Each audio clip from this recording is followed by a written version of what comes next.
வீட்லேயே இந்த மாதிரி எலுமிச்சம்பழம் ஊறுகாய் சிம்பிளாக பண்ணிடலாம். இதை நான் வந்து கட் பண்ணி மஞ்சப்பொடி போட்டு அதுக்கு தேவையான அளவு உப்பை போட்டு ஒரு வாரம் ஊற வச்சுருக்கேன். இதை நீங்கள் கட் பண்ணி போட்டுட்டு மிக்ஸ் பண்ணி விட்டுக்கணும் டெய்லி ஒரு தடவை. இதை ஃப்ரிட்ஜில் கூட வச்சுக்கலாம். இந்த 1 வீக் ஊறி எடுத்துது. இதுக்கப்புறம் இப்போ ஊறுகாய்க்கு காரம் போட போகிறோம்.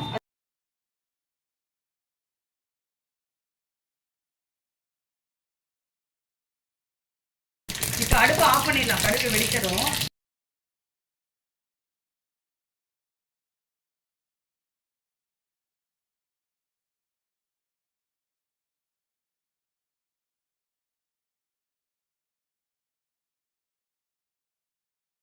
இப்போ இந்த கிளாஸ் பவுலில் இருக்கிற கட் பண்ணி மஞ்சப்பொடி உப்பு போட்டு ஒரு வாரம் ஊற வச்சா இந்த எலுமிச்சம்பழத்தில் நம்ம போட்டிருப்போம். ஊறினதுக்கப்புறமா இந்த எலுமிச்சம்பழம் நல்லா இந்த மாதிரி காரம் போட்டு விட்டிங்கன்னா செம்ம டேஸ்ட்டாக நல்லா வரும்.